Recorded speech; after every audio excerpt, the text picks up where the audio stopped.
Welcome once again to Cinemaholics, the major motion podcast, where we talk about the biggest and best films coming to theaters and streaming online. From the San Francisco Bay Area, I'm John Negroni, film editor for InBetweenDrafts.com. And from Pittsburgh, Pennsylvania, here he is. He's a freelance writer, and I have him sprawled on the table, and I'm going to just add some electricity to wake him up. It's Will Ashton. Oh boy, yeah. I was curious if you were going to do anything regarding Zone of Interest, a very comedically friendly film. Oh no. Yeah. I don't think I could get away with that, but yeah, we're back, and this is interesting. We're talking about Poor Things and the Zone of Interest. We're just doing two movies this time.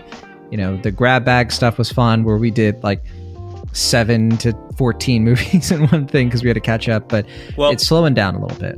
I was going to say, through the grab bag, I think we were able to talk about most of the Best Picture nominees, because at the time when we recorded or released most of, I forget if the second one, the nominations had just come out or if they were going to come out or what have you, but I know, you had shared your thoughts on Zone of Interest, and I believe a little bit on Poor Things, but I hadn't had a chance to see either yet.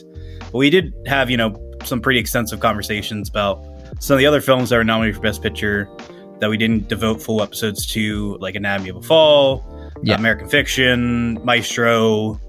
What else?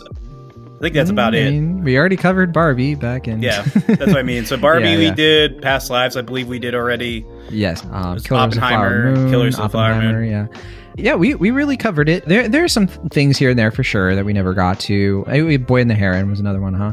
But no, we're still kind of finishing out, because we did miss a whole month. We didn't do anything for... Aquaman, for example. But in terms of January, it's been pretty light. There was Night Swim, which came out earlier in the month, which apparently was a movie that came out earlier in the month.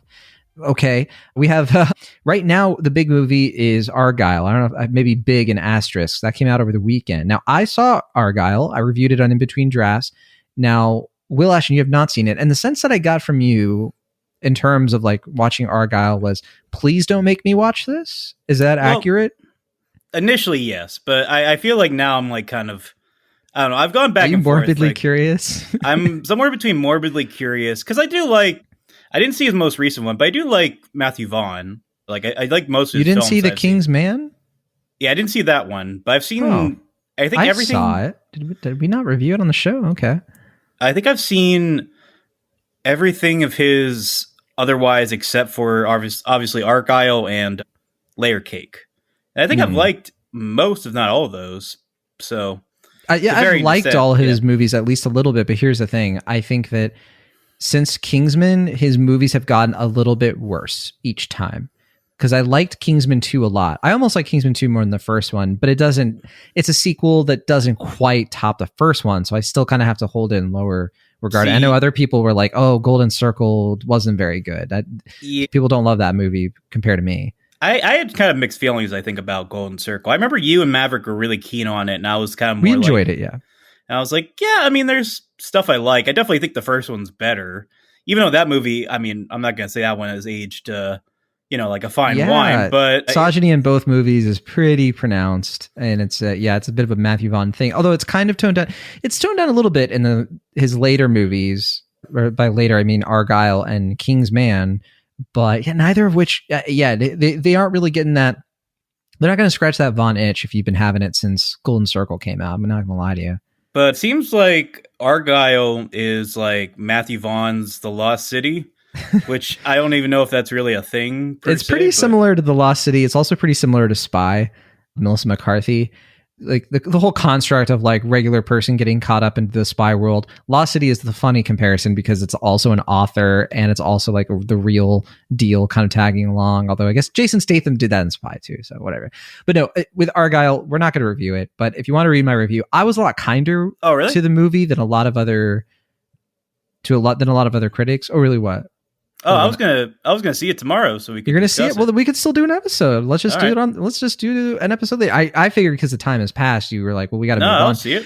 The only thing is, one of the reasons I even brought this up was because we still have we have to do our best movies of 2023. We still haven't done that episode, and I know a lot of people have been a little bit like, what's going on, guys? the big reason, of course, is that our scheduling is in a very strange place, and it just turned out that way. We just don't have as much time as we used to record, like when we're both free at the same time. I've been pretty flexible. It's just like, oh, hey, you'll be like, hey, can you record? It's like, I don't know. That's like 1:30 in the morning. Can we do it tomorrow? It's like, well, tomorrow I'm going to Peru, so we'll have to do it on Friday of next week. Well, but also it's both of us because Will will be like, well, I haven't seen the movie, even though it's been out for 3 weeks and we said we would talk about it. And then it'll be like, well, I'm sorry, I work every single day for the rest of my life, which I'm like, that's fair. All right, fair enough. Yeah. Yeah, so it's a lot of difficulty. I mean, remember back in 2020, Will, we couldn't wait to record. We would have recorded like a few times a week because we were so. I know, yeah. Times have changed. Yeah, and here we are now. But we still have 2 movies we're excited to talk about. You know, who knows if we like the movie? I mean, people know that I like Poor Things. I'm not even gonna bother hiding that. Poor Things, which is a movie that I've been waiting for you to see. I have been chomping at the bit to have a whole episode about this movie, but I think like it just took so long to get to your area. Yes and no. I mean, it was partly, compared to, I guess, San Francisco, or at least parts of California. The coastal spots. Yeah, it came out a little bit later. It came out around, I think, Christmas in our area, maybe a little bit after Christmas. But yeah, I mean, part of it was that, and part of it was I was reading the book, which it kind of got delayed by because January got busier than I expected. But yeah, I finished the book and I watched the film, and it was the last one I needed to see to catch up on all the Best Picture nominees because I had seen Zone of Interest only a few days prior. And it was just, and that one was really the one that got delayed, was Zone of Interest. Like I saw it as soon as I could, but it was just like, it took forever to get to theaters outside of New York and LA for whatever reason. But it was, I would say both of them were worth the wait. Well, we're about to talk about them now, and I'm excited because Poor Things. I mean, this is a movie that it definitely has stuck with me, and I don't know. As I say this, I don't know what I'm going to put as my number 1 movie of the year for our list. I've had a couple of number ones. I had a number 1 for the In Between Drafts version of this, but it could change because I've been thinking a lot about the movies of 2023, and I haven't been watching or rewatching a lot of things. I've just been kind of sitting on it. But Poor Things is definitely up there, if not number 1 for me. But what is this movie? Okay, so folks who have listened to Cinemaholics for a while, they've heard the name Yorgos Lanthimos plenty of times. First movie we reviewed on Cinemaholics from him was The Killing of a Sacred Deer. We went on to talk about The Favorite, and here we are now with his latest, I think, which is this, number 5, number 6 of his movies? No, it's going to be more than that, huh? Yeah, I mean, this is like, I think his 7th or 8th at this point. Yeah, he's done more, because I'm going back all the way to Dogtooth, but I'm forgetting. Oh yeah, there's The Lobster, there's Alps. Well, yeah, but Dogtooth was like his 3rd film, I think. It was his 3rd, yeah, because his first movie was in 2001. And I don't remember what it was called, but he had a couple of movies. Yeah, I forget the name of that one. Then I know it's like Canetta is his 2nd one, and then Dogtooth, I believe, is his 3rd film. Then it's like Alps, and then he makes a transition to English language with The Lobster and Killing of Sacred Deer, as you mentioned. And yeah, I mean, he's just been sticking to the English language films, and it's very fascinating for me. I mean, because I love the guy. I mean, whenever I saw Dogtooth in high school or like at the end of high school, I just was like, I don't know who this guy is, but it just felt like a very revolutionary, just like seeing a pure pitch black, just absurdist comedy like that one done so precisely and viciously, but just very cuttingly and such a clever concept. I was just floored with it. And even though I didn't love Alps, I really did like The Lobster and Killing of Sacred Deer. And I do like The Favorite. It does seem to me though that like, when he made the transition to The Favorite, because he didn't write that script, it didn't feel as precise to me as his like other things, but I still enjoyed it a good bit. I think the performances are obviously really great. It makes sense, why Olivia Colman won the Oscar and why Emma Stone has become his new muse or whatever. But his new darling, yeah, because he made another movie with her before he made Poor Things called Kinds of Kindness. And yeah, I didn't realize this. I was watching Emma Stone. She was talking to, huh? Yeah, I mean, he's made that, and then there's like Bleat, which is like a short film, and then that already came out though. Sort of, it's like a festival thing, but yeah. And then there's Kind of Kindness, which come out this year, and then they apparently have like another one they're already working on. They've just been doing a whole bunch of stuff together. They're buddies. Which yeah, even though I did clearly like the the favorite. To me, I think I was more enticed by Poor Things because it seemed like a kind of return to the conceit of something like Dogtooth, like the idea of like not only a comedy of manners of some sort, but this idea of like confinement versus personal like liberation and all these different things are kind of done in a broader, kind of more expansive way with this film without sacrificing the eccentricities and idiosyncratic qualities that make Yorgos such a fascinating filmmaker. Yeah, and one of the reasons I even brought up Kinds of Kindness, not just because Emma Stone, but also because that is going to be the first movie that he has a writing credit on since The Killing of a Sacred Deer. So that is another, kind of thing to look forward to there. Besides his short films, yeah, he always writes those. But yeah, so Poor Things kind of came out with a splash. It premiered at the Cannes Film Festival. It has received a lot of nominations for the Oscars, and this movie looks like, it's going to, I think it won maybe the Golden Lion at Venice, if I'm remembering that right. Or maybe, I think that's the case, because I think The Favorite didn't win anything. I don't know. My memory is not what it used to be. But anyway, yeah. So the movie is based on a book, and I booked that 1992 book by Alistair Gray, the one that you've been reading, correct? And so hopefully you'll be able to speak in a moment about kind of how it compares and everything. So they're kind of funny that we're talking about Poor Things and The Zone of Interest. Both movies are based on books, and I have read The Zone of Interest, so I'll be able to chime in on that later. And but in terms of this one, I went into Poor Things. I had no idea what this movie was. I saw the poster. I knew Emma Stone was in it. I knew nothing else. I didn't know Willem Dafoe was in it. I didn't know Mark Ruffalo. I knew it was Emma Stone, Yorgos Lanthimos, and I saw like the poster, but it was the poster where you see her. She kind of looks like the Virgin Mary, and there's other characters in the poster, but like it's not like you have Willem Dafoe's like face next to her. So I didn't really. My impression of this movie was I didn't study the poster. It was always just like, this is an Emma Stone joint, and it's kind of funny because I think that if you go into it not knowing anything about it, I think this movie runs the risk definitely alienating a lot of people, because I had this feeling like in the first 10, 15 minutes where I was thinking to myself, oh no, this is not, I cannot hang with this movie for 142 minutes, 2 hours and 22 minutes. And the first like little chunk of this movie, you're thrown into it. You don't really have a sense of what's going on unless you watch a trailer. You just sort of see this kind of cold open that I won't give away. And we see Emma Stone playing, seems to be like a very childlike person who is just like throwing plates and being weird. And Willem Dafoe looks like a character out of like a David Cronenberg movie. And you're like, what is this? It's in black and white. But it doesn't take long. I don't think it's like 20 minutes, maybe earlier, where the movie finally just goes, here we go. This is what this is, or here's where it's really going to start. It almost feels like it's an extended prologue or something. And then as soon as the movie starts to kick off its real like thesis, and we start to see this character who's named Bella Baxter, played by Emma Stone, and we learn more of like what's going on with her, which I don't want to give away here right now. Like maybe we give our general kind of take, and then we can open up to like the more sort of minor, here's what this movie is, because I feel like there are things we need to talk about. But just generally speaking, for people who haven't seen it, it starts to just go into this zone of like dark whimsy. Oh, I thought you were going to say interest.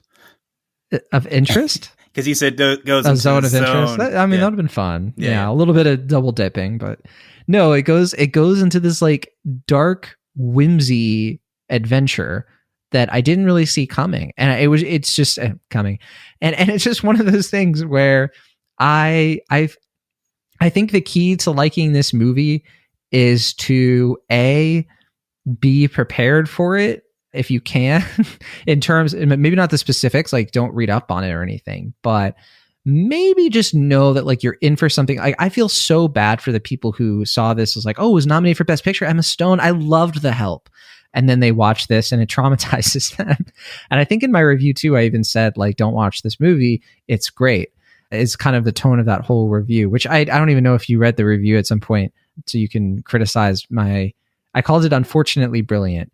And I think I had a few people reach out to me and they're like, John, the movie was great. You shouldn't have said in your review not to watch. I was like, well, the reverse psychology worked because you watched it and here we are now. Well, I mean, I was down to see it no matter what. If anything, you being so high on it made me a cause for concern because I know you're not the biggest Yorgos Lanthimos guy compared to me. Like, I know. You make it sound like I'm not. You're making it sound like I'm not a fan, which you're just saying that, like, in terms of a director, I liked The Favorite a lot more than you did. And I really liked. Yeah. Okay. Sorry. I thought. Okay. Yeah. Well, I think we both have liked his movies. I think you're just saying you like his movies a bit more than I do, or you have like a sort of connection to them that's even deeper than mine. It's not a competition. I guess. Yeah. I mean, to me, it feels like The Favorite and Poor Things are, and I think you're going to brush against this a little bit, but it feels like they're a little bit more conventional than his other films. Not in terms of style, but like... I know what you're trying to say because it's just funny because like to call a movie like Poor Things conventional, even in that context, is just like, oh my gosh. But it's more, I guess maybe the better word would be approachable. Like something like this, like I said, it is accessible. It is tackling similar concepts of his. Like, I think he kind of has the pet themes that he explores throughout a lot of his films. But to me, like, going back, because I think Alps was the first one I saw in theaters. I saw Dogtooth at home. But Alps I saw like a college film festival. And I remember the audience was like resisting it. Like, I was the only one that was really laughing in the back and like enjoying myself.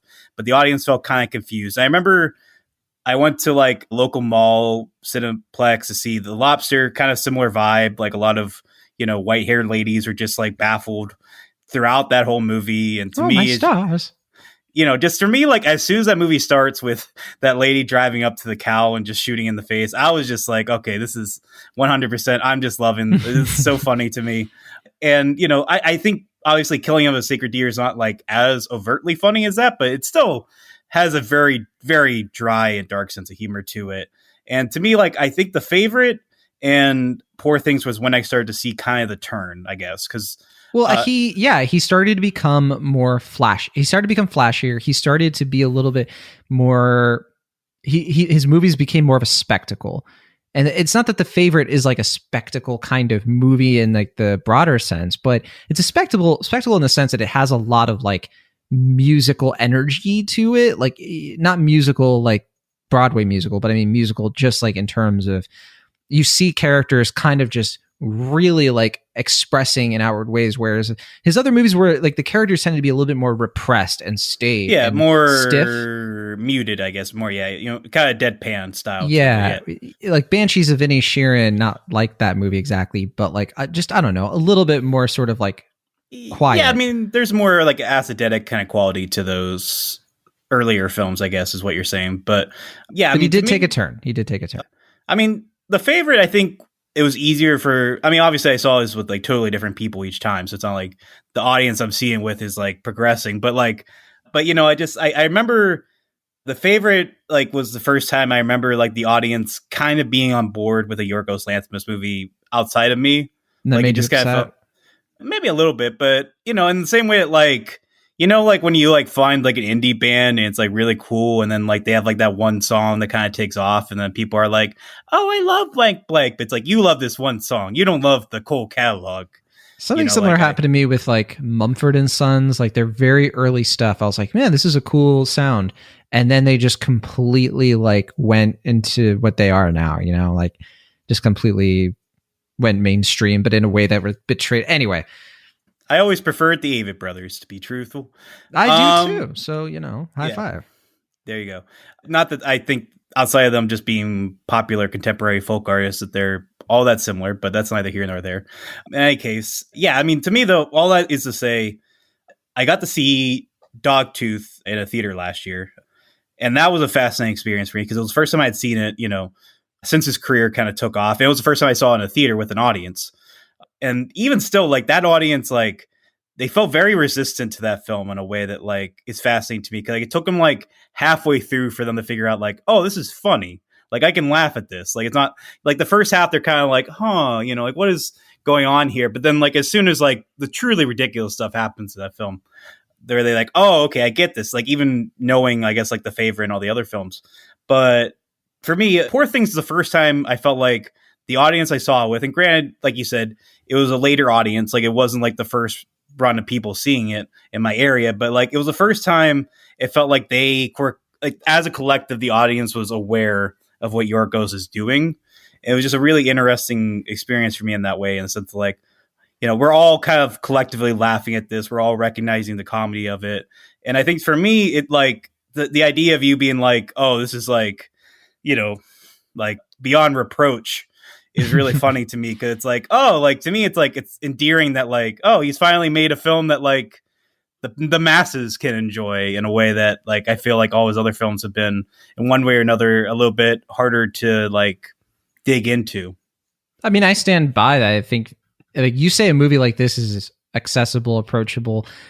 I mean, relative to, like, cinephiles, yes, I think the audience for this movie will watch and love it.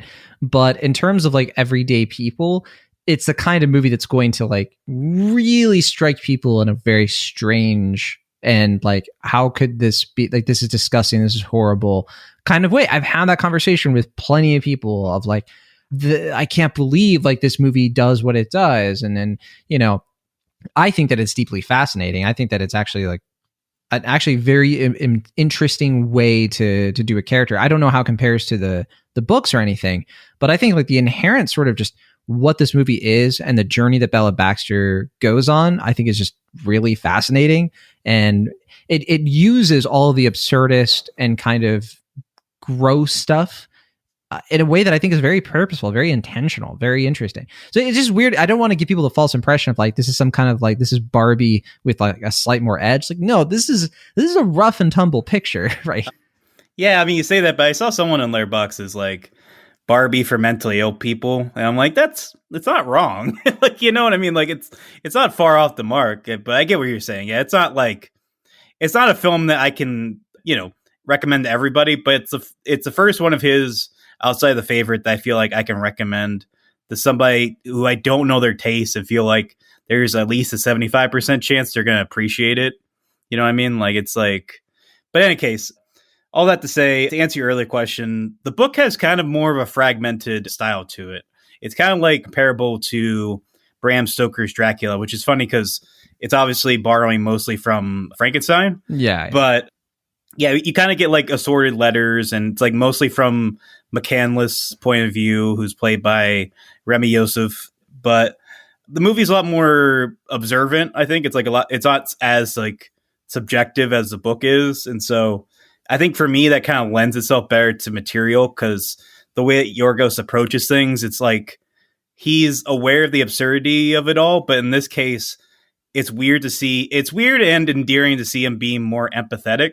Because, like you said, like, there's a coldness and a kind of, I don't want to say fully cynical, but there is, like, a meanness to his other films that I think is less, at the very least, it's more pointed here in a way that, like, I feel like he actually cares more for his characters in this film compared to, like, something like Dogtooth or Alps or even The Lobster. Like, it seems like he's, I guess, maybe a little less ironic this time around. He's kind of letting, as you were kind of alluding to, his freak flag fly a little bit and kind of indulging his inner Terry Gilliam or whatever. But yeah, I mean, it's interesting. It's not my favorite of his, I'd say, but it's interesting to see how he's evolving as an artist. This is definitely my favorite Yorgos Lanthimos movie. I think that it does the best at balancing both sides of this guy as a director. The script is from Tony McNamara, and I think that, again, I can't compare it to the book, but between Emma Stone's performance here and just the general audacity of this movie, the way that it decides to, its world feels and looks so insanely great to me. Like, I just love the vibe and aesthetic of, like, Victorian cyber steampunk or whatever it's going for. The production design in this movie is this world good. Like, it's so amazing, like, looking at each set and every little detail that went into it. And the cyberpunk Victorian thing you're talking about, that's all in the film. Like, there's no it's Victorian in the book, but none of that sci-fi element outside of the, you know, like, the Frankenstein conceit. Yeah, because there's, like, a weird science thing to it. And also Robbie Ryan is the cinematographer. I just, watching this movie, it reminded me, I wrote this in my review, but it reminded me of Columbia from BioShock Infinite, one of my favorite video games of all time, and one of the few video games that I think like nails like telling a story like as a video game, but also in a way that like appeals to people who like movies. But all that said, I don't know any of that hoity-toity video game stuff. It's a little bit too highbrow for exactly. meat and potatoes lifestyle. Yeah, exactly. But I would say this is more like an art house Frankenhooker, if you're familiar with that film. It's a good movie. I just watched that for the first time in October, fittingly. Not aware that I would make that comparison now, but good film. Good trauma-produced horror comedy. You know what bugs? This is the thing that bugs me. People are like, every movie's the same. Nothing's new. Stuff like this comes out, and it's like, this is so original. This is so different, and it is making money. I mean, it's made back its double its budget at this point, and I think that that's great. It's been a reasonable success for considering like what kind of movie this is, and a lot of that is just I think the word of mouth. People love Emma Stone, and I think people are hungry for something that is different but has something to it. Do we want to talk a little bit more about the basic kind of vibe of this thing, or in terms like some more specific stuff? I guess, yeah. I mean, it is fascinating, I guess, for me, that this movie is coming out like around the time that people, at least like online, I have no idea if this is if these are conversations that people have in real life, but like there's like a thing with, it seems like with younger people, I don't want to presume, but it seems like at least the more outspoken like Gen Z people are a little bit more like chaste about sexual representation in film and media. And like, there's like these conversations, like it seems like every 4 to 3 months, somebody will go on to Twitter or Threads or whatever is a social media platform at this point, be like, why are sex scenes in movies? Like, can that just happen off screen? And then, they get shut down. But like this movie feels like such a like middle finger to that kind of thing. It's just like, oh, now why is there a sunset in this movie? Right. Like, what's the point of me feeling something, right. Yeah. But they treat it like it's like sex is like going to the bathroom or something. It's like, no, I mean, there's a lot more to it, obviously. Yeah. Now, honestly, too, you say that, but I think the sex scenes in this movie also kind of speak to some of them do. They also kind of speak to like a raw, primal, like this is actually like a very weird act when you take all the like emotion stuff out of it. Like the way that sex scenes are filmed in most movies tend to the job of the director, the actors, they're trying to make you, they're trying to put you in the scene. They're trying to match your emotion with the characters, right? So the music is usually like swelling and the angles and the movement. It's like, okay, you're trying to immerse the person in, you're trying to make them be like, this is great that the sex scene is happening, isn't it? It's titillating, of course. Like it's trying to get that that reaction. Yeah, I mean, I think, one reason I think I really appreciate Yorgos is that like a lot of his films and definitely a lot of his comedy kind of comes down to like how just awkward people are about like just communication and like interacting with people and expressing themselves. And like the deadpan thing you were alluding to earlier, I think he uses that to sort of heighten just like how people, or at least his characters, aren't really able to find common links and like the inherent weirdness of people trying to find connection or meaning through another person. And like you said, like I think sex is inherently one of the most primal, human, but also just generally awkward things of life. And so, it's obvious that he's going to like focus on that in this film. But yeah, I agree that it's like, it's not just to be titillating. It's there with purpose. Right. And if anything, I think that it's not there to be titillating at all. It's just I think that its purpose is different, and it's a very, not that it's original, like plenty of other movies have kind of had similar vibes in terms of like, we're going to do a sex scene this way because, and then, not all sex scenes are the same, but there's something about this, the way that this movie uses them to really like get across two important things, which is that this is a character, Bella Baxter, who wants to like, she wants what's happening to her. She's not a victim of the circumstances of her being in these sexual situations, despite certain things that get revealed. And it's something that she seeks out for herself. And it's something that is very like empowering to her. And at the same time, it's showing it in its sort of like, if you walked into the room as it was happening, this is how it would look. And it's honestly the first time, like these scenes and others, it's honestly the first time I feel like I've appreciated the weird like wide lens stuff more, because he's actually doing it in a way that I think I don't know, clicks for me better in terms of like, well, yeah, like the way that everything is framed, because it's always from her perspective, my mind isn't being taken out of the movie so easily, because I think this is kind of how she sees the world, like the weird distortions, the warping, and trying to see everything at the same time, but you can't. And it's just not something that I ever felt was as intentional and thoughtful in other movies like this, especially The Favorite, where I thought it just didn't work at all. Yeah, I mean, I guess I don't have as strong a negative or positive response to Fisheye Lens. If anything, these kind of remind me of like music videos from the 90s.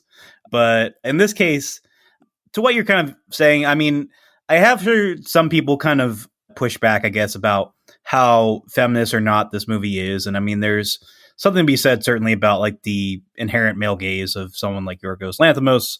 And I don't think obviously this is a perfect female empowerment sort of film for different reasons that I don't think we need to completely get into, because I think that's more spoilery. But, you know, as far as like something like this compared to like Women Talking, which I feel like is a lot more kind of didactic and like, I don't know, it just kind of feels like it's spelling out its themes in a way that this movie seems like it's actually kind of approaching them and exploring the messiness of it in a way that feels very cinematic and vibrant throughout. Just, I don't know, it seems more appealing to me despite whatever inherent flaws might be apparent in the approach.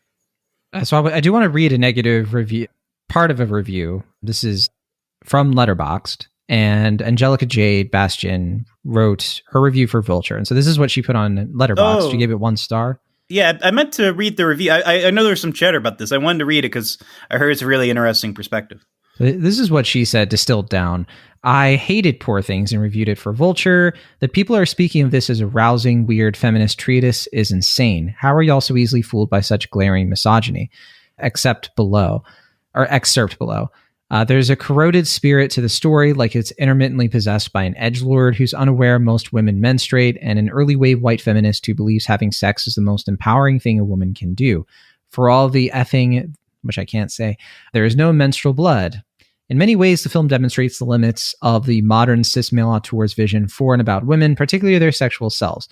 Watching it for any sort of feminist revelation is akin to craving the salty chill of the ocean and the spray of a wave upon your face and having to settle for resting your ear against a curling seashell, listening to only the echo of what you truly desire. Yeah, look, I don't agree with any of that. I think it, you know, people are going to have their opinions, but I just think, yeah, no.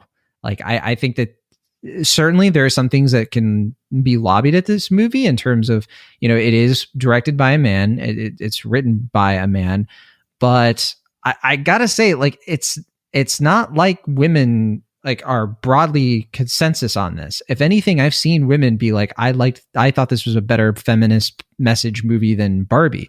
And I don't know, not everyone's gonna have the same opinion, but I don't know. What do you think of that? Because I know you said you haven't read the whole review yet. Yeah, I mean, I guess I was kind of alluding to that already. Yeah, I mean, I think it's fair to say it's not like a perfect feminist text, and obviously I'm not the person to be that kind of thing doesn't exist, right? I mean, sure. Yeah. I don't know. I feel like we're holding it to a pretty high standard. Sure. I think, I don't know. To me, I didn't really look at specifically as feminist text. To me, it's more about confinement versus independence. As like I said, it feels like a companion piece to Dogtooth, as far as not only being about a woman's liberation, though that's certainly key to it. It's about more just the ways in which society sort of just have inherent type of expectations for, in this case, Bella, and like, you know, even someone as good-hearted or well-meaning as Godwin, you know, despite the messed up nature of what he did, I think there is like this idea of like only really Bella can find her path. And I think even compared to the book, I think it threads that needle a little bit better about establishing Bella as her own sort of independent, carefree personality. And I think the comedy probably is best exhibited in that case with some of their interactions between her and Mark Ruffalo, who we really haven't discussed yet. Just the idea of like the sort of hypocritical figure who wants to kind of feel like this, you know, liberal-minded, like free-spirited kind of guy, but like it has these sort of like conceited ideas of what people in society and particularly women should or could confine to. And yeah, I think for me, it's you know, it's a film that I think is just kind of acknowledging the inherent silliness of societal pressures, be it from men or women.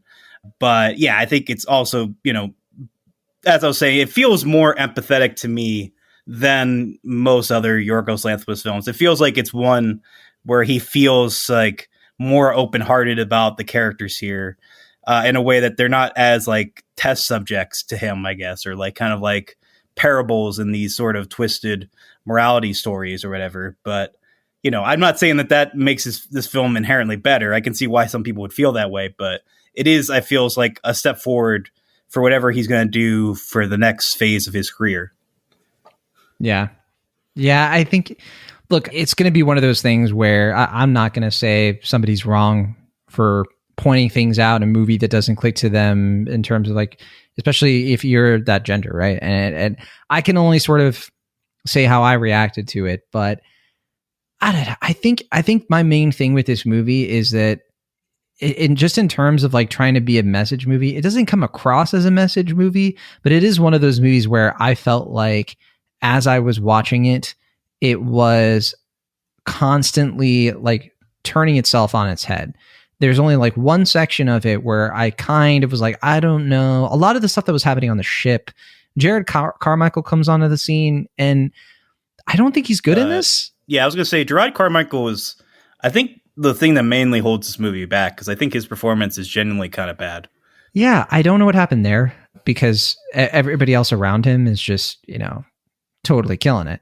But yeah, I think that there's probably a better conversation to find out there that women are having about this movie, because it's so squarely supposed to be about like the female experience. And so we obviously can't comment directly on that, but I can just say that I watched, watching the movie as a guy, I for sure had a reaction where I kind of had that empathy, like you were saying. And it's one of those weird movies where I think that's why I kind of was so hesitant about saying that it's a good movie, if anything, because I kept looking at like the things that this movie is doing is pretty messed up. And I think it is going to cause problems for people who aren't expecting it. And it's going to dig up some things that people are like, I can't watch something like this. And so if you're that kind of person, like, yeah, you got to be a little careful with this movie. My thing has always been like, it's not that like this kind of thing shouldn't be in a movie. Like nothing is off. I don't think anything should necessarily be off limits. It's how you go about it, right? It's the same kind of thing with comedy. It's like, there was that thing that Anthony Jeselnik said once where he was like, it's about getting away with it. You can tell a joke about anything. Nothing is off limits. But if the goal isn't to make someone laugh, like if you're just doing it to be an a-hole, then you're not getting away with it. You know what I mean? So like, yeah. And that's why, like, to me, that's not this kind of movie at all. It's not doing it to just kind of like provoke and shock you and make you go, oh no. It's kind of doing it with a very keen purpose. But I think some people are going to see that material in this movie and be like, no movie should have that in it. And then like it's inherently immoral, to even comment on something like this. And I think that's, I'm not ascribing that to any particular critic, or including the one we read, or any person who watches this movie. But yeah, that's just a sentiment I would look out for. Okay. Yeah. I mean, yeah, as I always say, at least I don't know if I've ever said this on the air, but as in person, I am prone to say anything can be funny, but that doesn't mean that everything, is inherently funny. You got to find your way, and you got to be thoughtful and, kind of figure it out. But, there is always going to be consequences if you, aren't sensitive or thoughtful about it. But no, I think this movie's good. Like, I don't think I have to put any asterisks or any sort of barriers around it. I think it's a solid, fun, good time romp at the movies. Yeah, romp. And I I'm kind of surprised we haven't really talked about her performance, but I think Emma Stone, does seem fully. It's probably her best one. Yeah, I don't know about that, but it's definitely her most committed, her most, I think it's easily her best performance. What's better than this performance? Give me a break. What are we talking about? Yeah, I don't know. I mean, I don't know. I'd have to think about it, but it's this one. I'm putting my foot down. This is to me the best Emma Stone performance because it's the most fearless. And it's her just like, I've just never seen her operate at such a pitch perfect level all the way through a movie. I mean, the movie just is her. The only reason I'm really holding off because I haven't watched The Curse yet, which I've heard is fantastic, and so that's a show. We're talking about movies anyway, but fine. I would say if I haven't seen The Curse either, but if there was a performance that I even think kind of comes close to this, I would almost probably put out like Maniac or something like that, because I thought she was incredible in that. But anyway, Mr. We can't talk about a show. Well, if we're opening it up, I'm just trying to match I'm just trying to keep up with you, like you know. Can we talk about Zone of? Oh, okay. Well, yeah, because we still have Zone of Interest. Yeah, I want to talk about Zone of Interest. We can do the Rotten Tomatoes game later. Well, you want to do the Rotten Tomatoes game for Poor Things later? Yeah, we'll just do both of them at the same time. Fine. That's weird. Why not? I mean, I want to talk about Zone of Interest. You just can't wait even 2 minutes. All right, the Zone of Interest, new film from Jonathan Glazer, and this one I saw back in late November. I want to say, I forget exactly. Maybe I saw it like early December. But Jonathan Glazer, well known for movies like Sexy Beast, Birth, and Under the Skin, which is the movie that Wilf is amazing, that I hated and did not like at all. But this is his fourth movie, if I'm not mistaken. And it is also based on a book. I have the book actually behind me on the shelf here. And that book is by Martin Amis, completely different from the movie. Not completely different, but I won't even get into it because, you know, into detail or anything. Oh, you have the book too from the library? There you go. It's just a different, same setting and the same, I don't know. I can't even say the same construct, but anyway. This movie also, go ahead. I was going to say, I mean, I haven't read the source material for Under the Skin as well as the book for Zone of Interest yet, but it seems like he kind of takes what he wants from like a source material and just kind of like chews off the rest. Yeah, it's just kind of like, all right, well, this is really what I'm kind of focusing on here. And then he kind of, you know, takes which I like. Spin on I mean, I think it serves this movie great. I think a straight adaptation of the book would have been bad. I just don't think it would work in at all, because I don't know, the book came out 2014.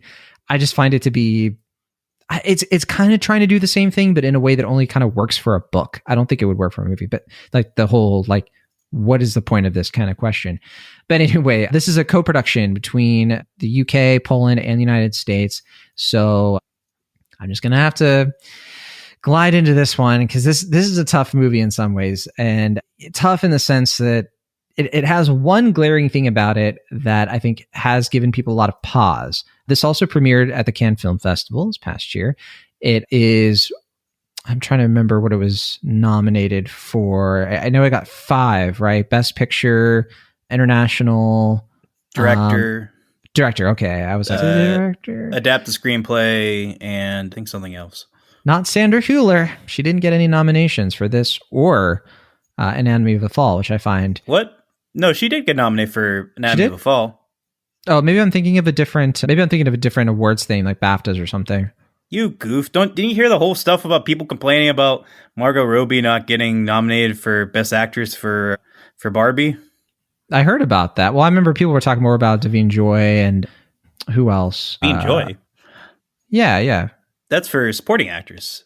Yeah, but people were just sort of saying that, like, oh, like these white women are complaining about not being nominated. We weren't Lily Gladstone, but we weren't like celebrating the actors of color, women of color who got nominated in acting. So they were talking more generally.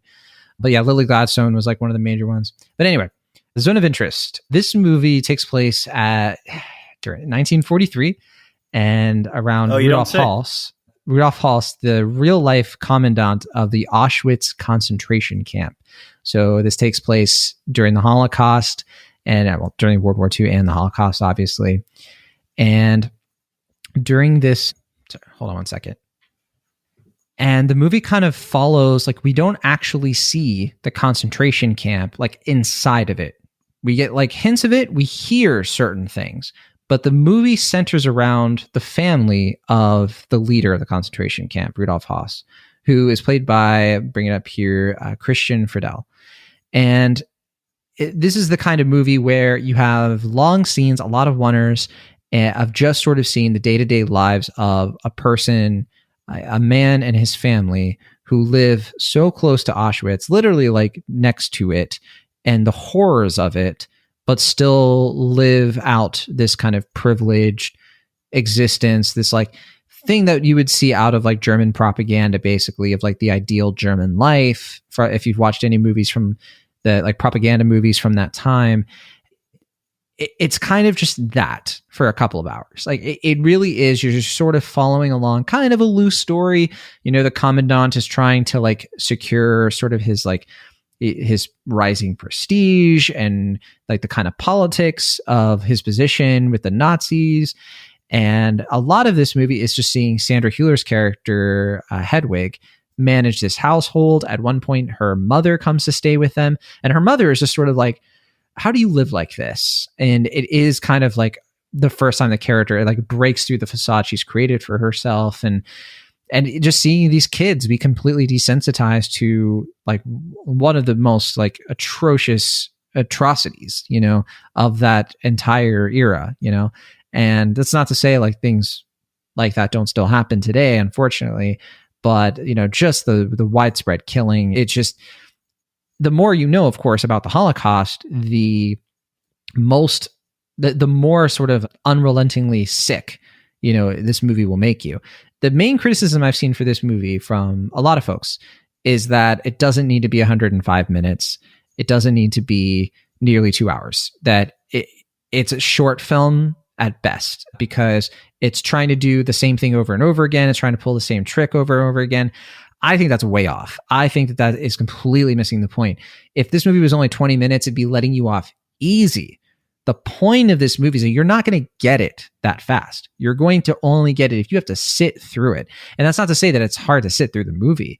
I mean, it is, but like it's a movie that every single scene, I think, is pinpoint accurate to what it's trying to say. It is trying to say a lot of things. One main thing about the Holocaust that I do think is pretty relevant, and definitely something that particularly Americans and the Brits really should like kind of wake up to, which is like, y'all want fascism? Do you not get like how messed up fascism is? Because like we have to keep telling you this over and over again. So I appreciate it on that level, because I think people just kind of desensitize the idea of like, dictator, whatever, who cares, and it's like, nah, you don't want that. So yeah, great movie. One of my faves of the year. And there's plenty to talk about, Will. I know you're chomping at the bit. Here we go. Yeah, I mean, it's fascinating to me that, like, you were like, oh, you couldn't stop thinking about Poor Things, which I understand to some respect. But, like, I saw this, like I said, a few days before I saw Poor Things. And I feel like this movie's just been on my brain since. Like, I'll reflect on Poor Things and I'll think fondly of it. But it's like, to me, this movie is on a whole other level. And, yeah, I mean, to what you're saying, there's been a lot of art depicting the Holocaust and the atrocities that come therein.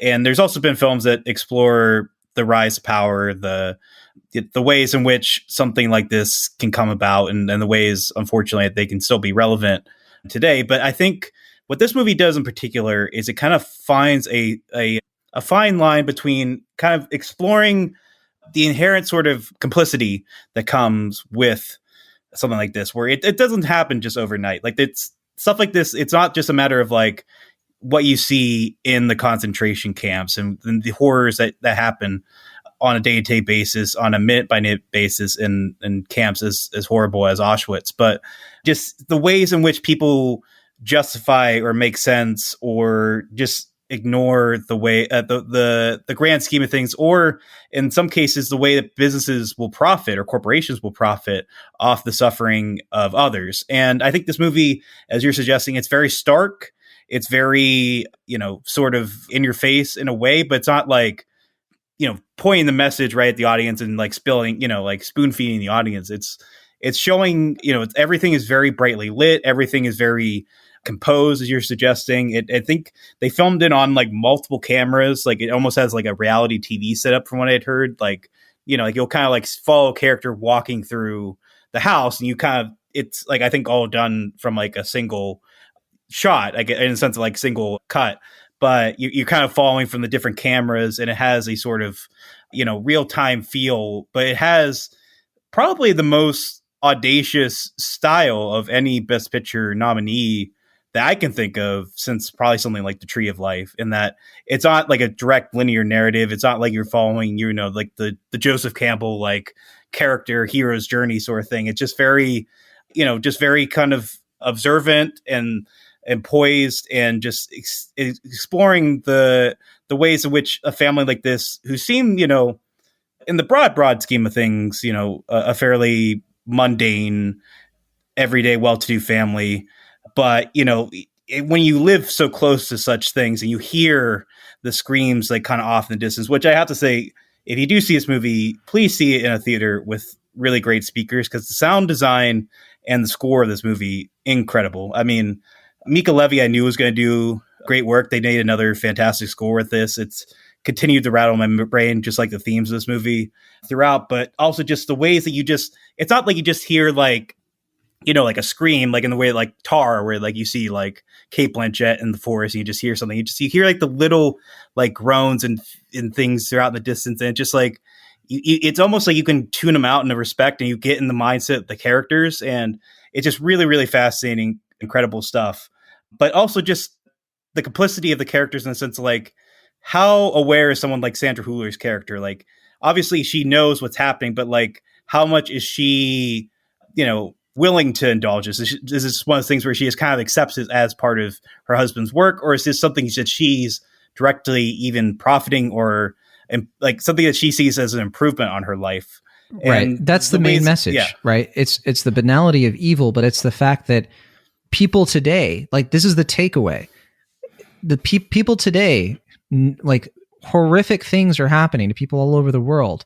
And the point of this movie is that even if you were really, really close and you were next door to it happening, if it inconvenienced you, you would be fine with it happening. And it's saying that about a lot of people. I'm not saying you, Will, Ashton, or me, but it's that kind of thing where like human beings are capable of that kind of compartmentalization, that kind of horrific, like sociopathic compartmentalization. But like you said, it doesn't happen overnight, but it is something that like, that is so key. Because when people think about the history of this, and they think about like, how could people have done this? Look around. Like, there are people who put up with and tolerate and are okay with or even support like horrific things happening to human beings. To bring this to current events, like there's debates happening right now with our border where an entire conglomerate of our political system wants to just shoot people down there, shoot human beings and execute them. You think that's very different from like what we're talking about here? And so like, to me, like, this is that kind of movie that's like more of a, not even a wake up call. It's just sort of like, are you seriously, like, how long have you been asleep kind of call? So yeah, it definitely rattles me in that sense. But even beyond that, I mean, a few years back, I think it was when Amor came out. This is probably like 10 years ago, or maybe more recently. Maybe it was like 2016. Michael Haneke was doing like a roundtable discussion. He talked about, like, what responsibilities do films that depict the Holocaust have, especially like a film like this, like a narrative film that is meant to, in a broad sense, derive some sort of entertainment value, or like some sort of, expectations from an audience. Like, it's not a documentary. It's not just a depiction in a realistic way, or like a very real way, I should say, of what's happening. Is that something that is inherently morally wrong?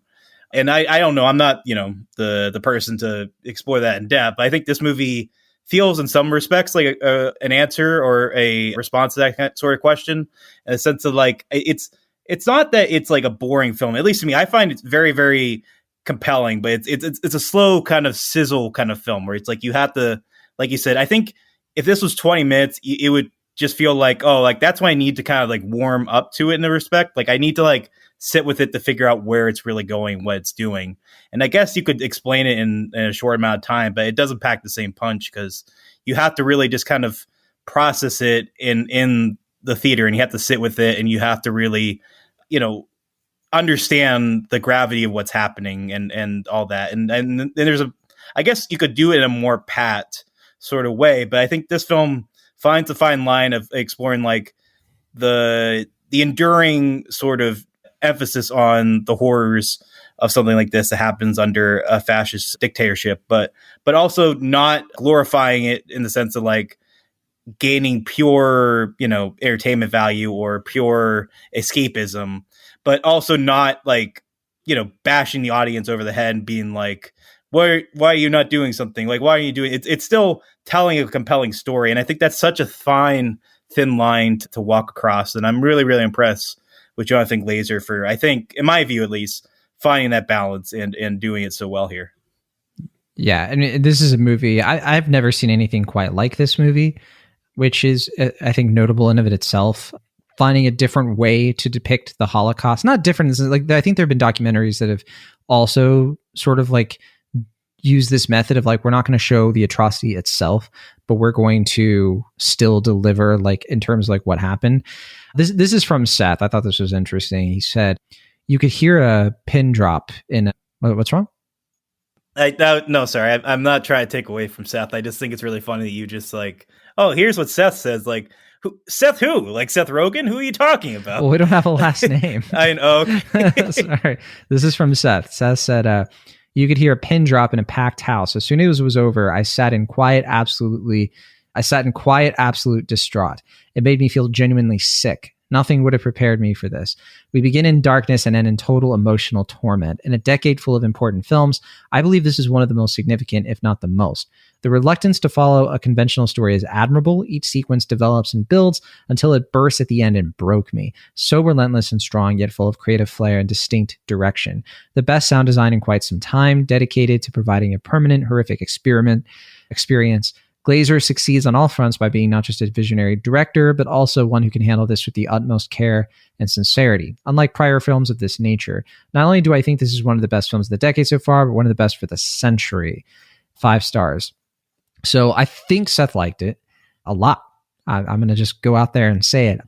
And it is very different from the book, you know, kind of what he's touching on there, like nothing could prepare you for this. Like reading the book's not going to really prepare you for this, because the book is sort of built on this kind of like love triangle thing that happens, and the commandant isn't there, his wife is, it uses different names, fake names, and it's a little bit more of like, how could something like this happen like at Auschwitz? This kind of weird sort of like guy who works there who's kind of flirting with the wife of the guy who runs it.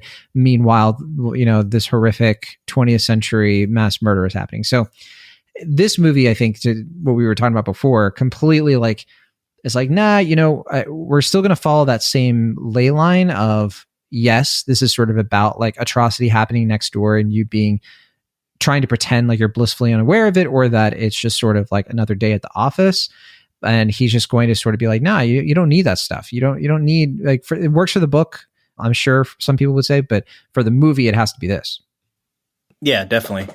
Yeah, I found myself really, really compelled. And I still feel like I haven't fully grasped the full extent of the film. Like, for instance, the dream sequences, I'm still kind of mulling those over. I'm not 100% sure I fully understand what they're saying, but it's one of those things where like I just know and trust Glazer as a filmmaker at this point, that I know there's deep logical meaning. I have like my interpretations. I just don't really know if they're exactly what he has in mind. But yeah, it's just a truly riveting film, and I hope people will give it a shot. I mean, it seems like, I guess, as much as it pained me to have A24 delay the release as they did, it seemed smart on their part to wait until the nominations came out, because like seeing this with a full audience, I feel like that type of thing wouldn't have happened if it didn't get nominated for Best Picture and people were like, oh, like, what is this?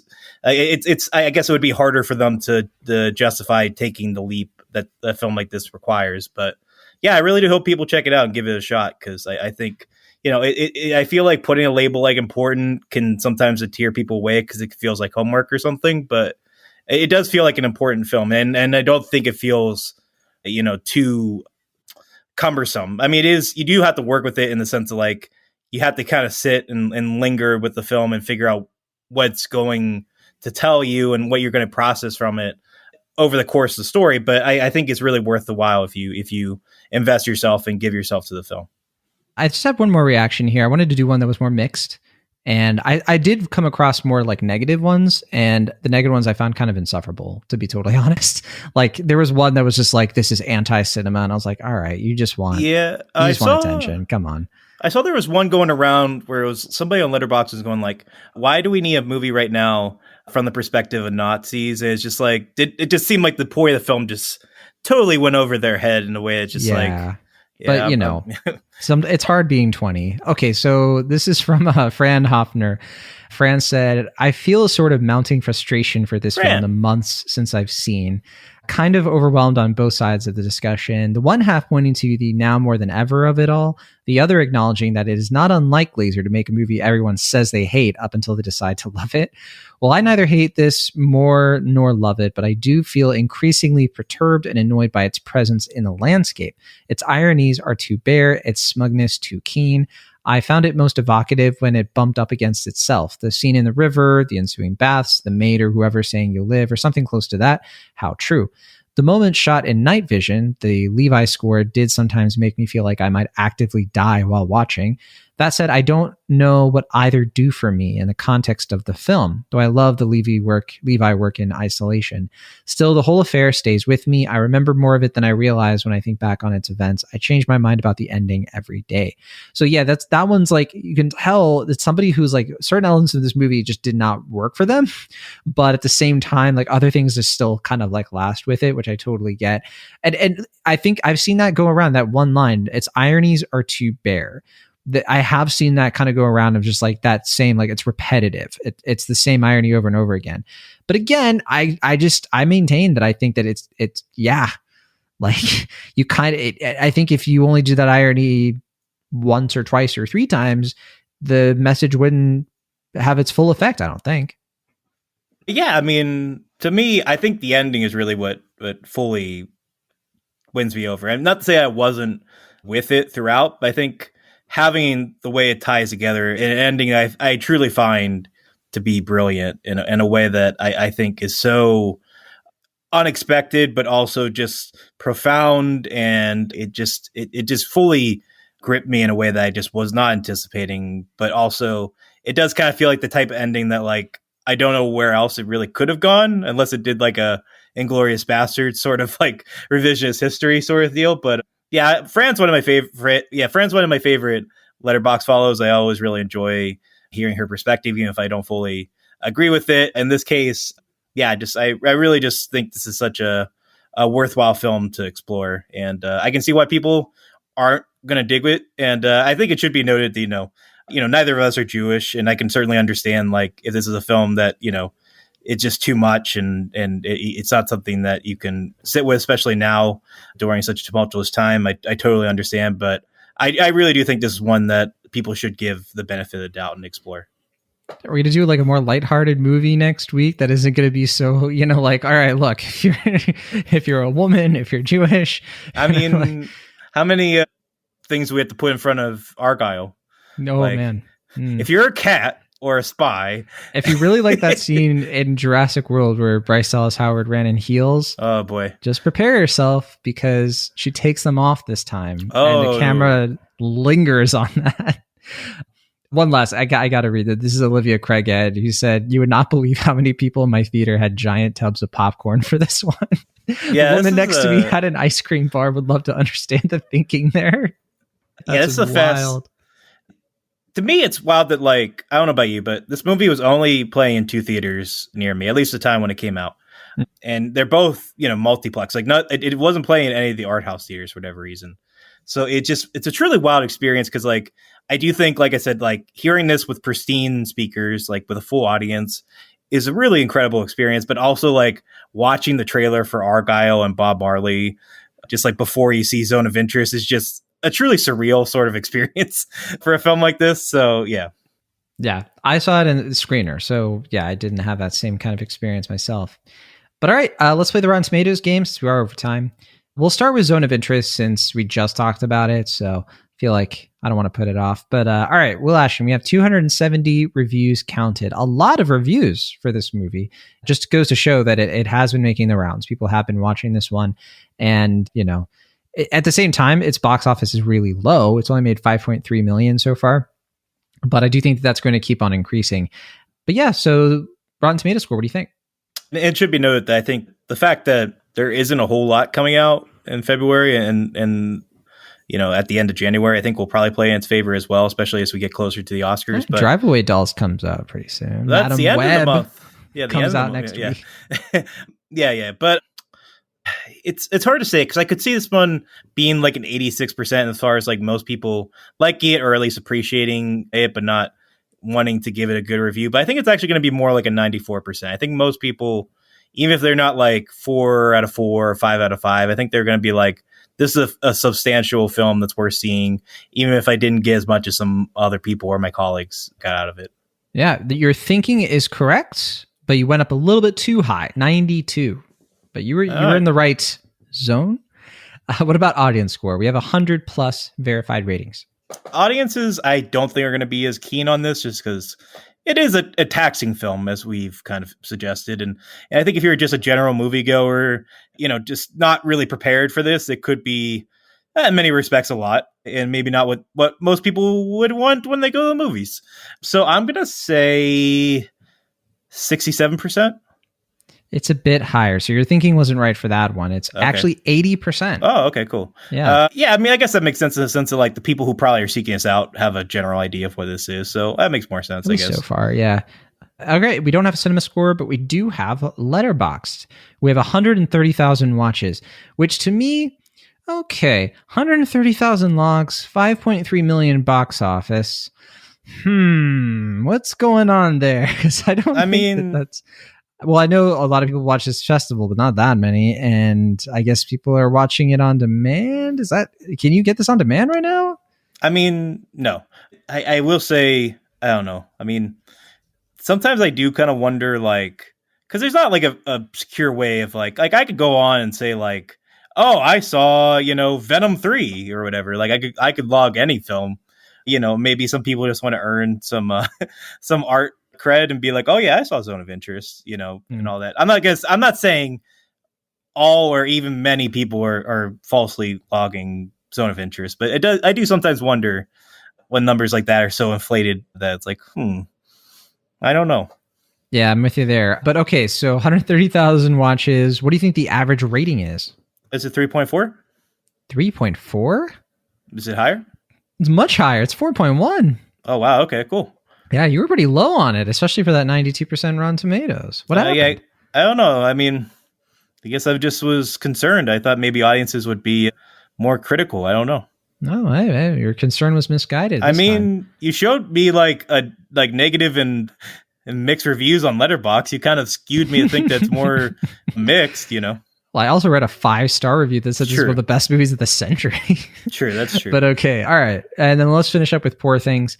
Poor Things, 344 reviews, even more. And yeah, what do you think the Rotten Tomatoes is for this one? That Letterboxd is probably more accurate, I'd say. But who knows? As far as the Rotten Tomatoes score, I'm going to say 96%. No, it's actually the same as the Zone of Interest, 92. Wow. Huh. 92%. Isn't that wild? Audience score, we have 1,000 plus verified rating, 10 times more than the last one. Well, I think it's going to be 89%. 79% for Poor Things. It's actually like really close to the Zone of Interest. Yeah. Zone of Interest was 92.80. This is 92.79. Right.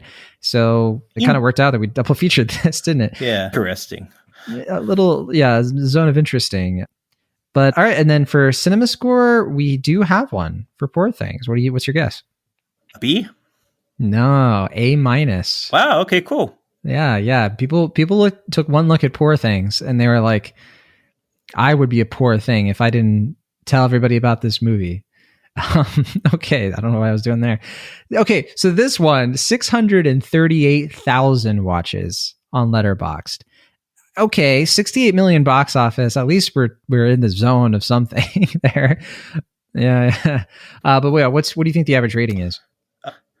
Well, since more people have seen this one, it seems like it's probably going to be lower than Zone of Interest, but I'm going to say 3.5. Will Ashton, you funny guy. It's 4.2. Oh, wow. Okay. It's so similar to Zone of Interest. I didn't even realize that going into this, but because Zone of Interest was 4.1, Poor Things 4.2. Yeah, they're like roughly like similar and the same in some ways. But yeah, no, very high. And it's actually in the Letterboxd top 250. It has the crown for number 198. So Poor Things, one of the few films 2023 to make that.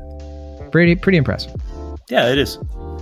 But all right, that'll do it for this week's episode of the show. Thanks so much for listening.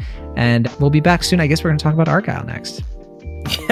Very similar to Zone of Interest and Poor Things, I'm sure. That's right. From the Internet, California, I'm John Negroni.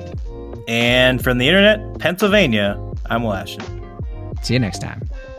Bye.